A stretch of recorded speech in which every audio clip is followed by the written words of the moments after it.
Neil Gaiman é um autor britânico muito conhecido por sua versatilidade, e essa versatilidade vem de várias maneiras diferentes. Primeiro, porque ele cria contos, livros, quadrinhos. Segundo, porque em suas obras, aliás, numa mesma obra, inclusive, ele pode passear por diversos gêneros: terror, fantasia, ficção científica, drama, suspense. E terceiro, e o mais importante na minha opinião, porque Neil Gaiman é um cara com muita bagagem, muito conteúdo. Suas obras sempre vêm muito carregadas de referências históricas, mitológicas, sociais, políticas, referências literárias ou referências à arte em geral. Seus personagens, por exemplo, sempre estão cantando algo que tem a ver com a situação pela qual estão passando. Referências ao ocultismo, o que deixa os seus trabalhos sempre com um tom sombrio. Enfim, fatos históricos, criaturas mitológicas, problemas sociais e políticos que existem de verdade, bruxaria e ocultismo, o realce da arte dentro de sua própria arte. Neil Gaiman consegue misturar isso tudo. Ele cria um amálgama perfeito que resulta em obras com muita profundidade e conceito. Ele conquistou a fama já com um de seus primeiros trabalhos, a HQ Sandman, que com certeza você já deve ter ouvido falar. Só para vocês terem ideia, em 1991, Sandman venceu o World Fantasy Award na categoria de melhor conto. Isso aqui é muito significativo, porque foi a primeira vez na história que uma história em quadrinhos venceu nessa categoria que tradicionalmente era reservada para a prosa, para texto. E eu tô contando isso aqui não apenas para mostrar para vocês a habilidade do Neil Gaiman, mas também acontece que o nome desse capítulo que venceu a premiação é Sonho de uma Noite de Verão. Sim, exatamente o mesmo nome da obra de William Shakespeare. Esse capítulo é uma releitura da obra de Shakespeare dentro do universo de Sandman. Neil Gaiman é um grande apreciador de Shakespeare e ele demonstra isso de forma escrachada mesmo, até mesmo em Coraline, como vamos ver a seguir no vídeo. Pois bem, então esse cara, com todo esse conteúdo, com toda essa bagagem, decide fazer um livro, escrever um livro para sua filha chamada Holly. A maior referência, a maior inspiração para Neil Gaiman criar Coraline é Alice no País das Maravilhas, uma garota passando por um buraco, chegando em outro mundo, descobrindo os problemas desse outro mundo, encontrando um gato mágico que fala, aparece e desaparece por aí. As semelhanças são claras. Outra inspiração citada pelo próprio autor é Nárnia. Mas eu quero falar mesmo é de uma inspiração não citada por ninguém em lugar nenhum, mas que eu tenho certeza que o Neil Gaiman assistiu e isso ajudou ele a montar os detalhes de Coraline. E por que eu tenho tanta certeza assim que ele assistiu? Porque é uma animação sobre uma criatura que rouba os olhos das crianças durante a noite enquanto elas estão dormindo. E as semelhanças não param por aí. O nome dessa animação é The Sandman. Para quem quiser assistir depois, eu vou deixar o link aqui na descrição.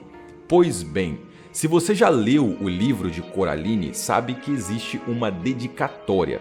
Comecei esse livro para Holly, terminei para Maddie. Maddie é a segunda filha de Neil Gaiman. Acontece que o livro demorou mais de 10 anos para ser terminado, ele pausou a escrita várias e várias vezes. Então ele começou o livro para uma de suas filhas e terminou para outra. O livro foi publicado em 2002 e em 2009 fomos presenteados com essa obra-prima de filme. Se me permitem dizer, um dos raríssimos casos onde o filme é melhor do que o livro, porque o filme pega tudo que o livro tem de bom e aumenta, deixa mais explícito, inclusive os conceitos. Senhoras e senhores, sejam bem-vindos ao Covil e eu espero que esteja tudo bem com cada um de vocês. Sintam-se convidados a nos seguirem lá no Instagram, ocovil.canal. No vídeo de hoje iremos dissecar Coraline, ou o filme dela, você entendeu? Detalhes, significados, os conceitos aplicados no filme, vamos abordar tudo. Se você gosta do nosso conteúdo e quiser e puder nos ajudar a manter tudo isso, te convido a conhecer o nosso Apoia-se. Temos grupo no WhatsApp para bater papo, clube de leitura, onde inclusive o livro do mês passado foi o Coraline. A galera também pode votar nas próximas obras que vão ser abordadas aqui no canal, participar de sorteios e muito mais. Tudo isso como forma de retribuir a ajuda de vocês. O Apoia-se é a melhor forma que temos de manter o nosso conteúdo independente da monetização do YouTube. Pessoal, fazer esse tipo de vídeo aqui dá um trabalho absurdo. Por isso, se você puder e quiser dar o seu suporte para o canal, a gente ficaria muito grato e você pode ter certeza que a sua ajuda é muito importante para fazer isso aqui continuar e dar certo, ok? O link do Apoia-se vai estar aqui na descrição e nos comentários. Obrigado de verdade para cada um dos apoiadores já existentes. Esse vídeo é para vocês. Pois bem, comecemos. A primeira cena de Coraline é aquela linda, clássica, muito bem feita arte no sentido literal da palavra, onde vemos uma boneca que chega através das estrelas por uma janela e ela vai ser lançada de volta quando terminar de se tornar Coraline. Aliás, deixa eu deixar uma coisa aqui bem clara, eu vou narrar esse vídeo todinho supondo que você já assistiu ao filme. Se você não fez isso, por favor, não cometa esse pecado, pausa esse vídeo aqui ou volta para assistir ele outro dia. Mas vai lá e assiste o filme agora, é um filme realmente muito lindo, muito bem feito, cheio de conceitos, só elogios, é uma ótima experiência, eu garanto que você não vai se arrepender, beleza? Então o que acontece aqui nessa cena? Essa boneca que vem chegando, a gente sabe que é uma boneca representando a irmã da avó do Ibe e ela vai se tornar a Coraline, que é a nova moradora do Palácio Rosa. Inicialmente, quando a gente assiste o filme pela primeira vez, essas teias de aranha espalhadas nesse quarto para tudo quanto é lado nos dão a entender que talvez esse quarto e esses objetos não são usados há muito tempo. Mas na verdade não, ou pelo menos não apenas isso. O que acontece aqui é que de fato a outra mãe, quem está refazendo essa boneca, é uma aranha. Mas saindo do que talvez seja um pouco óbvio, o que eu realmente quero apontar para vocês aqui nessa cena é o papel de parede desse quarto. No papel de parede a gente tem a imagem desses pássaros e a gente pode interpretar isso aqui de duas formas diferentes. A primeira e mais óbvia é que é um passarinho alimentando o seu filhote. A segunda forma de se interpretar esse papel de parede é que o passarinho está se alimentando do seu filhote, está para tomar o seu filhote como o seu próprio alimento. As duas interpretações, tanto um passarinho alimentando o seu filhote como um passarinho devorando o seu filhote, nos faz alusão ao que acontece no filme, a relação que a outra mãe tem com Coraline e com as outras crianças. Na natureza, algumas espécies de animais podem se alimentar dos seus filhotes, e isso acontece por vários e vários motivos, dependendo da espécie, dependendo da situação. O nome disso é canibalismo filial. Fica aí uma pequena curiosidade. Pois bem, o caminhão com a mudança da família de Coraline chega no Palácio Rosa e na porta de entrada do caminhão a gente pode ver uma pequena piadinha dos criadores do filme. Stop Motion Rules, que na tradução seria mais ou menos algo como Stop Motion é o que há, Stop Motion é o que manda. E um dos caras que está fazendo essa mudança recebe uma gorjeta e na nota do dólar está o rosto de Henry Selick. Esse cara já dirigiu vários e vários outros filmes de stop motion, por exemplo, O Estranho Mundo de Jack, e ele é o diretor de Coraline. E aqui já nesse início de filme a gente já pode começar a reparar em como o mundo real é dessaturado, é cinza, é sem graça. Em algum momento aqui desse vídeo ou da parte 2 a gente vai fazer algumas comparações quadro a quadro dos mesmos locais no mundo real e no outro mundo para vocês verem a diferença. Pois bem, Coraline vai sair por aí brincando com a sua varinha rabdomante. Isso aqui, para quem não sabe, é uma ferramenta da radiestia. Radiestia é a arte de detectar água, metais ou até mesmo tesouros enterrados ou vibrações sobrenaturais usando algumas ferramentas como essa varinha, por exemplo, pêndulos. E aqui nós temos a primeira referência ao ocultismo. Só para deixar claro, tá, pessoal? Isso não é científico, isso é coisa de bruxaria. Aliás, no filme, na língua original do filme, em inglês, várias vezes é citado o termo Water Witch, bruxa da água. Uma coisa que o Neil Gaiman faz muito em suas obras é pegar essas referências ao ocultismo ou até mesmo coisas que aconteceram de verdade, fatos históricos, mas que são misteriosos, enigmáticos, e aí ele dá um jeito de costurar isso em suas histórias, ele dá um significado maior para aquilo dentro de seus universos. Em Coraline, por exemplo, vamos ter o Anel de Fadas, a leitura do futuro numa xícara de chá, a própria varinha rabdomante, etc. E falando nisso, em sua exploração, Coraline vai acabar esbarrando e conhecendo ali com o Gato Preto e depois ela já chega num Anel de Fadas. Essa curiosa formação circular de cogumelos no chão de fato existe no mundo real e é outra referência ao ocultismo. No ocultismo é dito que esses círculos são locais onde fadas se reúnem para dançar e festejar durante a noite. Se uma pessoa acabar entrando nesse círculo, ela vai ser abençoada ou azarada, depende da versão que você está ouvindo. E caso você tenha ficado curioso para entender como isso acontece de verdade, eu vou tentar explicar aqui de uma forma muito grosseira e resumida, mas eu acho que vai dar para entender. Imagina o seguinte, nasce lá o cogumelo, ele vai sugar, ele vai extrair todos os nutrientes do solo.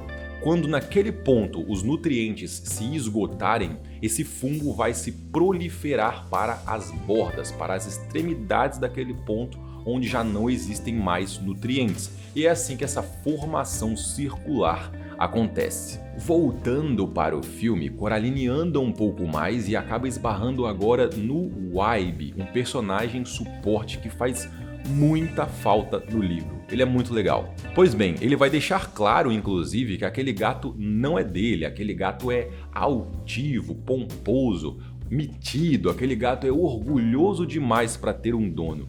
E outro detalhe muito legal é que se você parar para reparar, a varinha rabdomante de fato fez Coraline chegar até um poço. Tá vendo? Dizem que ele é tão fundo que se olhar lá de baixo, consegue ver as estrelas em plena luz do dia. Tá. Um poço tão fundo que se alguém olhar lá de baixo, consegue ver as estrelas em plena luz do dia. Fica com isso na cabeça porque esse detalhe é muito importante, a gente vai falar sobre isso lá no final da parte 2, no final do filme, beleza? Pois bem, Coraline tá ali naquele primeiro encontro com o Wybie, eles estão se apresentando. O Wybie é um diminutivo de Wyborn. E aqui tem uma coisa muito interessante. Eles estão se apresentando e o Wybie, ele não pergunta qual é o seu nome para Coraline, ele pergunta qual é o seu karma. Vocês repararam nisso? Eu sou Wybie, Wybie Lovat. Wybie? Diminutivo de Wyborn. Não fui eu que inventei, é claro. E qual é o seu karma? Meu nome não é nenhum karma. É Coraline. Então ele não pergunta o nome, ele pergunta o karma, como se receber um nome fosse uma maldição, um peso a ser carregado. E a gente talvez não entenda muito isso porque isso é uma piada perdida na tradução. Em inglês, com Wyborn, podemos chegar em Why were you born? Por que você nasceu? Então esse não é um nome muito legal de se ter não, de fato. Mas fica mais legal ainda porque, de fato, o nome de Coraline é um karma, porque ninguém acerta. Todo mundo, inclusive o Wybie, nesse momento vai chamar ela de Caroline. E aqui vem outra curiosidade muito interessante. Quando Neil Gaiman estava escrevendo o livro, enquanto ele estava digitando, ele digitou errado. Em vez de digitar Caroline, ele digitou Coraline e ele decidiu manter esse nome. E ele vai brincar com isso o tempo todo, tanto no livro quanto no filme, porque todo mundo erra o nome da bendita Coraline. Enfim, o nome Coraline também acaba sendo um karma. Seguindo aqui nesse iniciozinho de filme, a gente vai continuar a ser apresentado para outros personagens enquanto Coraline vai andando por aí. Vamos ser apresentados agora para a mãe, que está lá focada no seu trabalho, bem desinteressada na filha, concentrada no que está fazendo. E a gente vai descobrir que os seus pais trabalham escrevendo sobre plantas, mas eles não mexem com plantas. E aqui nós temos a primeira metáfora dentro da própria mensagem do filme. O que eu quero dizer com isso?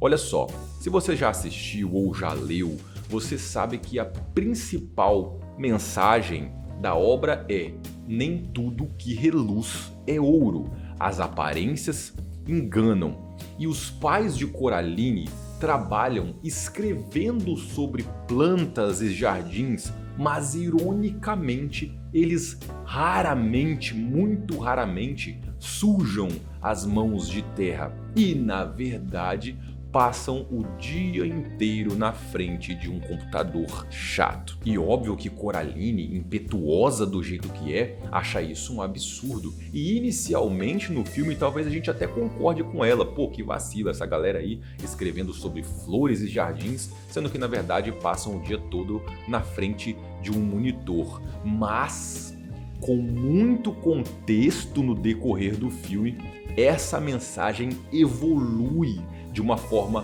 muito legal. Quando todo esse contexto tiver sido apresentado, a gente vai voltar a falar sobre isso aqui também. A mãe vai dizer para ela que um garoto deixou um pacote. E é aí que vamos ver pela primeira vez a boneca, a mini Coraline. Oi, senhorita Jones. Olha só o que eu achei no baú da vovó. Tá reconhecendo? Wybie. Uma miniatura de mim? A boneca é uma miniatura da própria Coraline que acabou de se mudar para aquele lugar. E essa boneca estava guardada dentro do baú da avó do Wybie. Então aqui nós temos aquele detalhe impossível e intrigante. É tipo a carta que o James recebe da própria esposa morta em Silent Hill 2. É uma coisa impossível. Então como isso aconteceu? Mesmo intrigada, Coraline vai gostar da boneca e vai começar a carregar ela para cima e para baixo. Depois a gente vai ser apresentado para o pai, que praticamente implora para Coraline dar sossego para ele poder continuar trabalhando, e dá a ideia dela contar todas as portas, janelas e coisas azuis que existem dentro da casa. E no meio dessa exploração, a boneca vai se mexer sozinha, ela vai manipular, ela vai induzir Coraline a descobrir a porta pequena.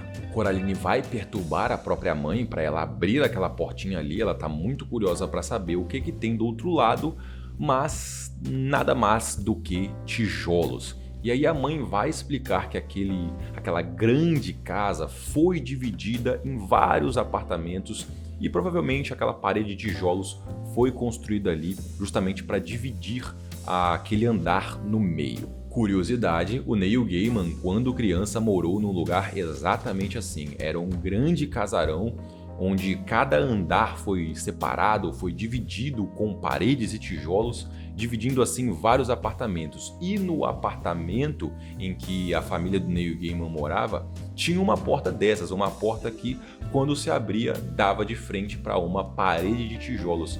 E ele conta que sempre ficou muito curioso para saber o que existia do outro lado. Depois disso tudo, vai anoitecendo e chega então a hora do jantar. Hora do jantar e comida é um assunto muito importante em Coraline. Já batemos o papo sobre aquele papel de parede, agora tá chegando a hora do jantar. Comida é uma das formas que a outra mãe utiliza para seduzir Coraline. E reparem em como ao longo do vídeo eu vou citar várias vezes coisas relacionadas à comida, cadeia alimentar e esse tipo de coisa. Quem faz a comida naquela noite é o pai, e a comida é ilustrada e mencionada como algo que parece lodo é muito ruim. É óbvio que Coraline não fica nada satisfeita com aquilo e enquanto isso a boneca tá ali, só reparando em tudo. Bom, é o lodo ou cama, meu bem. O que você prefere? Acha que estão tentando me envenenar? Durante a noite, enquanto Coraline já está dormindo, vamos ter aquela cena bem onírica da porta se abrindo e os ratos saindo. É muito bonita essa cena. Enfim, um daqueles ratinhos ali ele vai acordar Coraline, que vai o perseguir pela casa até chegar na porta.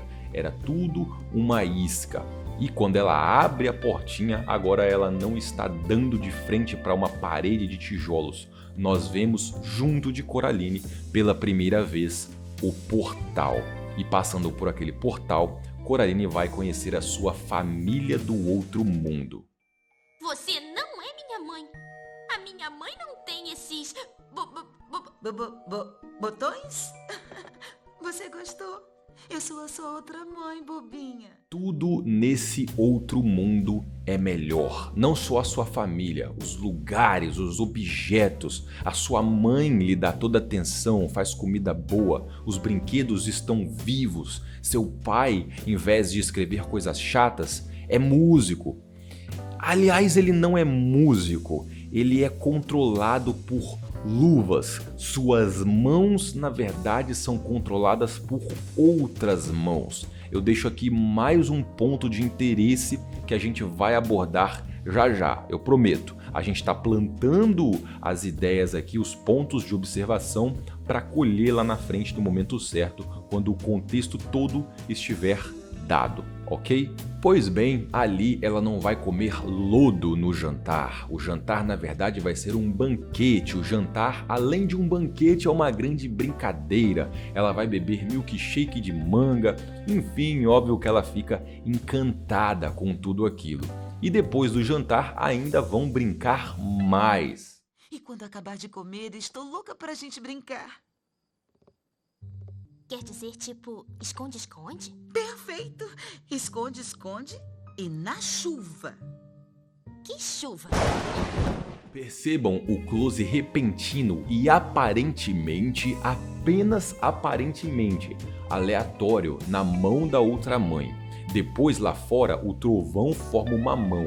Mais referências, mais destaques para a forma da mão. Coraline, por mais que tudo ali esteja mágico, divertido, ela fica preocupada com a sua mãe de verdade. E ela diz que ela na verdade deveria estar dormindo e tudo mais. Então é melhor ela voltar para casa, para sua verdadeira casa. E antes dela ir, a outra mãe vai passar uma lama mágica no machucado que ela tinha feito enquanto segurava a varinha rabdomante. Depois, os seus outros pais vão levar ela para o seu outro quarto que, como qualquer outra coisa naquele outro mundo, é igualmente mágico, incrível e tudo mais. Ela fica encantada e ela vai dormir. E quando ela acorda no seu velho mundo desbotado e sem graça. Ela vai contar toda aquela história muito da entusiasmada para os seus próprios pais, mas, como já esperado, né? Eles vão tomar aquilo como um sonho mesmo e falar que é pra menina ir brincar lá fora e visitar as vizinhas. Quando Coraline tá saindo pra fora com a intenção de fato ir visitar essas vizinhas, ela tropeça em vários queijos endereçados para um tal de Bobinski. Por mais que exista uma placa enorme indicando onde esse Bobinski mora, pelo visto o entregador ali errou o endereço. A garota pega aquele monte de queijo fedido e sobe lá para entregar para a pessoa certa.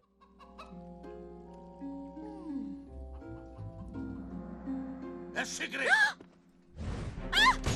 O famoso circo dos camundongos saltadores ainda não está pronto. É muito engraçado que ele fala que é o famoso circo dos ratos, sendo que na verdade nunca nem houve uma apresentação sequer. Mas enfim, o mise-en-scène aqui é muito bom. Esse personagem tem alguns detalhes muito interessantes. O nome, claramente não ocidental, a bandeira, a medalha, a cor de sua pele. Então vamos decifrar tudo isso ponto a ponto. O nome completo do Sr. B ou do Bobinsky é Sergei Alexander Bobinsky. A bandeira nada mais é do que o brasão de armas russo. E a medalha que ele nunca tira do peito é dos aniquiladores de Chernobyl. E sim, essa medalha existe no mundo real. Os aniquiladores foram um grupo de voluntários que se reuniram para compor uma resposta ao desastre de Chernobyl. Eles incluíam bombeiros, cientistas, engenheiros, médicos, militares, trabalhadores civis em geral, e suas tarefas eram as mais variadas. Juntos eles apagaram incêndios, socorreram pessoas, bolaram planos para tentar conter a disseminação da radiação para outros países, ajudaram na limpeza, na descontaminação do lugar de radiação e muito mais. Infelizmente, além de um ato de coragem, esse também foi um ato claro de sacrifício. Não tinha como sair dali se você estava participando ativamente dentro do núcleo do problema sem algum problema de saúde, por exemplo, algo que muitos deles desenvolveram e alguns chegaram até a falecer. Mas todos eles receberam uma medalha homenageando, prestigiando esse ato de coragem e de sacrifício em nome de um bem maior. E isso faz o personagem do Sr. B ser muito legal. Pelo menos para mim, isso gera simpatia automaticamente pelo personagem, que já é simpático. E todos esses detalhes reunidos também explicam a pele azul que ele tem. A radiação fez ele ficar com a pele dessa cor. Ele fala que está treinando ratos para uma apresentação de circo, mas os ratos estão fazendo sons diferentes, então ele compra outras qualidades de queijo para ver se eles mudam de hábito. Bom, depois da sua tarefa de entregar as encomendas de correio no lugar certo, Coraline vai embora, mas aí... Os camundongos me pediram para eu te dar um recado. Os saltadores? Eles disseram: não passe mais pela pequena porta. Os camundongos pediram para dar um recado, não passar mais pela porta pequena.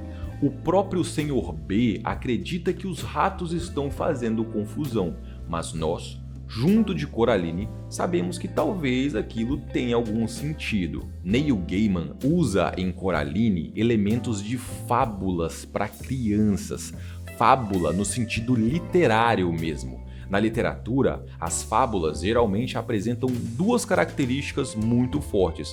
Primeiro, animais que falam e sabem das coisas têm uma consciência humana.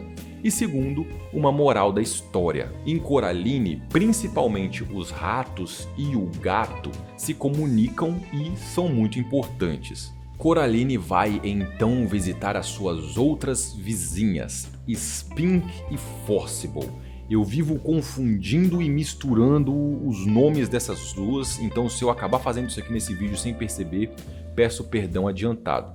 Enfim, as duas são duas atrizes aposentadas, e é aqui que vamos começar a ter toneladas e toneladas de referências ao teatro e principalmente a Shakespeare, a começar pela maçaneta da porta da casa das duas. Uma das ideias de design para essas duas personagens são os vários contrapontos. Uma tem a bunda grande, a outra os peitos. Uma é loira, a outra é ruiva. Uma é meio surda, a outra é meio cega. E por aí vai. Logo na entrada da casa, Coraline vai observar alguns pôsteres. No filme, os títulos das obras nos pôsteres vão ter algumas letras trocadas, talvez só por questões de direitos autorais ou para evitar problemas. Julius Sees Her é um curta-metragem de 1924. Outro pôster que Coraline vê é de uma peça chamada King Lear. King Lear é uma grande obra de Shakespeare.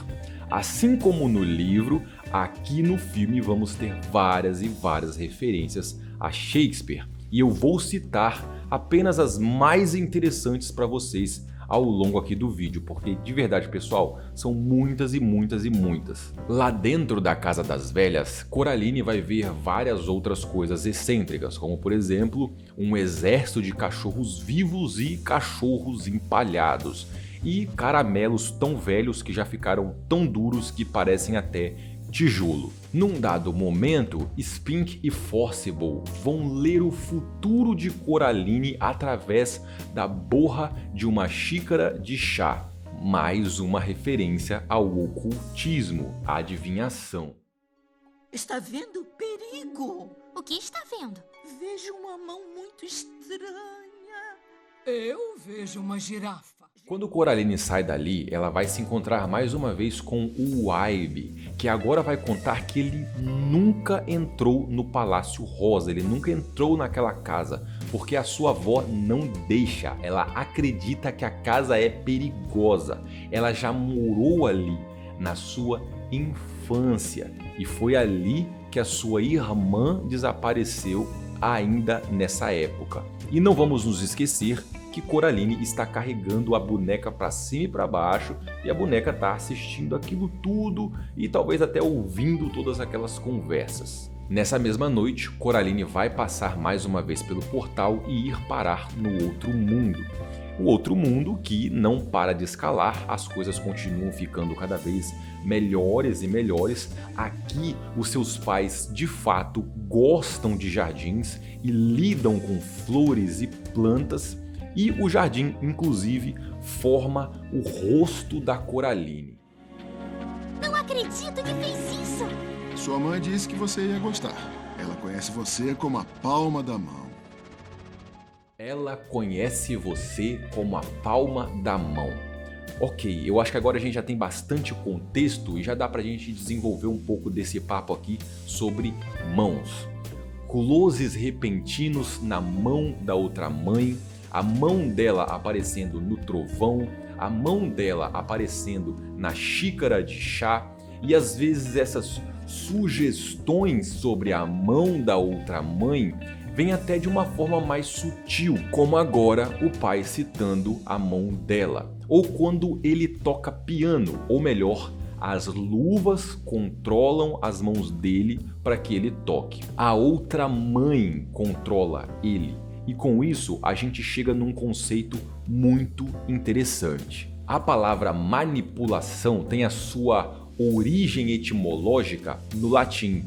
Manipulare significa manusear, controlar com as mãos. Ao longo do tempo, o termo manipulação evoluiu para designar não apenas o ato físico de manusear algo com as mãos, mas também ações que envolvem controlar, influenciar ou alterar algo de maneira intencional, sejam coisas, situações ou pessoas. E a outra mãe controla, manuseia e manipula tudo o que ela pode. Ela tenta controlar a vida das próprias criaturas do outro mundo. Ela tenta manipular e influenciar as decisões de Coraline. Até mesmo quando não está chovendo e ela faz chover, a sua mão aparece na hora, nos mostrando que foi ela que manipulou aquele acontecimento para consequentemente manipular Coraline, mostrar para ela que o outro mundo é melhor e mágico. Enfim, a outra mãe tenta manipular tudo e todos, e é por isso que no decorrer do filme temos tantas sugestões sobre a mão dela e vamos ter várias outras ainda. Depois do jantar, Coraline vai conhecer o Waibe do outro mundo, que é mudo, ele não fala, já que Coraline acha que o do mundo real fala demais. E os dois juntos vão para a apresentação do Senhor B do outro mundo. No mundo real, a apresentação ainda não existe. No outro mundo, existe e é incrível, mágico, maravilhoso. Enfim, o outro mundo continua mostrando para Coraline que ele é melhor em tudo. Depois disso, Coraline dorme e acorda de volta na sua casa no mundo real. E é agora que Coraline vai ter aquele dia que não é nem um pouco legal com os seus pais. Eles vão até a cidade para finalmente entregar seu novo catálogo sobre plantas e a mãe vai comprar o uniforme escolar de Coraline. Entre todas aquelas roupas cinzas e sem graça, Coraline acha um par de luvas que ela gosta muito, mas a mãe diz que estão sem grana. E é aqui que a gente percebe que a cabeça dela está começando a mudar um pouco. Ela não parece nada satisfeita com essa vida sem graça e limitada do mundo real. Enquanto no outro mundo, vocês sabem. Minha outra mãe compraria pra mim. Então pede pra ela comprar as suas roupas. É ainda dentro dessa loja de uniformes que também vamos ter uma outra cena que é bem avulsa e peculiar.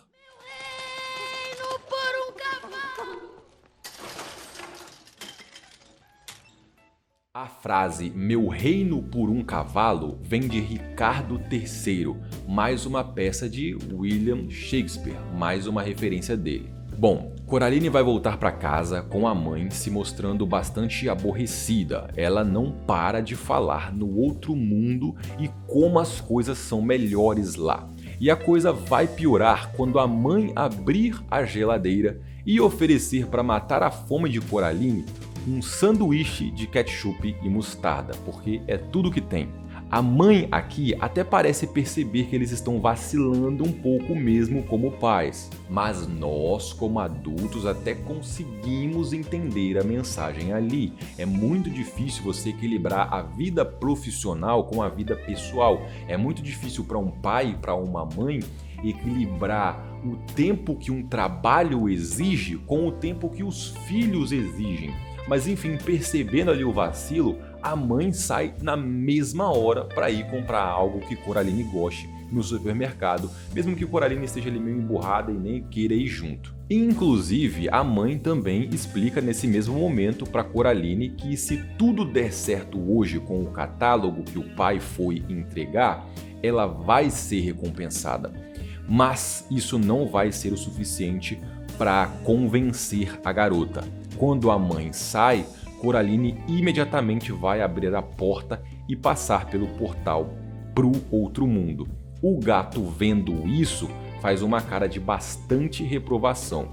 Enquanto no mundo real Coraline não está ganhando de presente nenhum mero par de luvas, no outro mundo a outra mãe entrega para ela um look completo, botas, calças e um casaco com estampa de estrelas. E com isso a gente pode se perguntar: como diabos a outra mãe sabe tudo sobre Coraline? Tudo o que acontece no mundo real, sabe até mesmo dessa treta das roupas? Pois bem, você já se perguntou também qual é a função da boneca? Por que a boneca existe e fica no mundo real? Para isso, a boneca é uma espécie de espiã, ou melhor dizendo, são os olhos de botões da boneca do outro mundo estando no mundo real que fazem a outra mãe enxergar o que está acontecendo lá. E continuando com esses nossos raciocínios, quando Coraline passou pelo portal, dessa vez, no mundo real estava de dia e a sua mãe tinha acabado de sair para o supermercado, mas no outro mundo está de noite. E com esses detalhes, todas essas pequenas peças, a gente já pode começar a montar o nosso quebra-cabeça. No outro mundo é sempre noite, nunca dia, e o céu sempre está estrelado. Pois bem, de roupa nova e bucho cheio, Coraline sai para fora da casa e agora vai ter um encontro com o gato preto. Mas não é um gato do outro mundo, ele não tem os olhos de botão. E é aqui que vamos ter aquela surpresa agradável no filme, descobrindo que o gato fala. Você deve ser o outro gato. Não, eu não sou outro nada.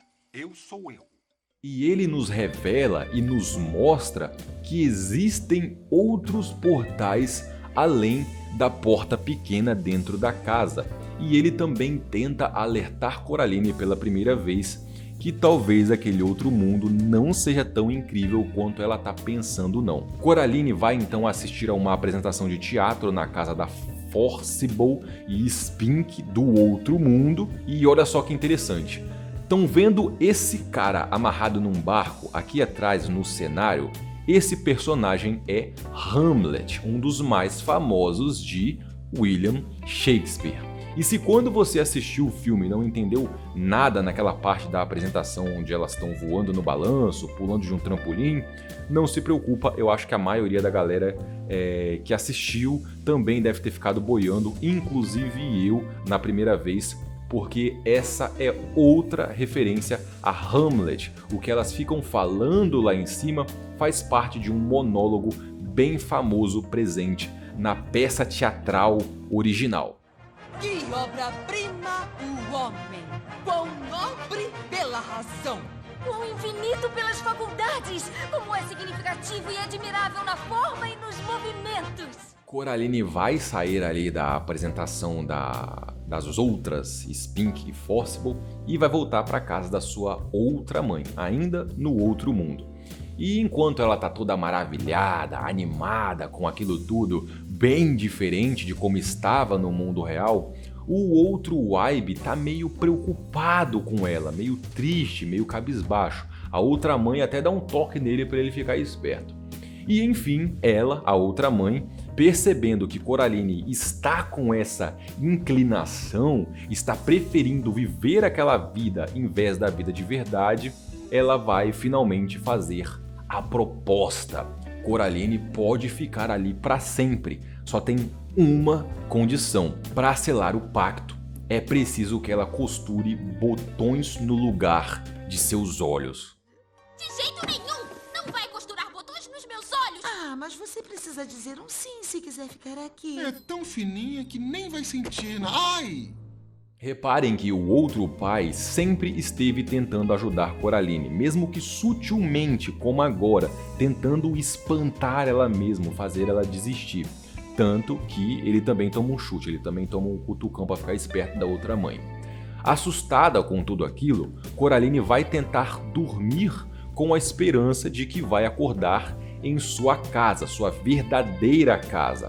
Aquele sonho começou a se tornar um pesadelo, algo que vai ficar mais claro com as coisas que ela vai começar a descobrir. Primeiro, ela vai descobrir que não acordou em sua verdadeira casa.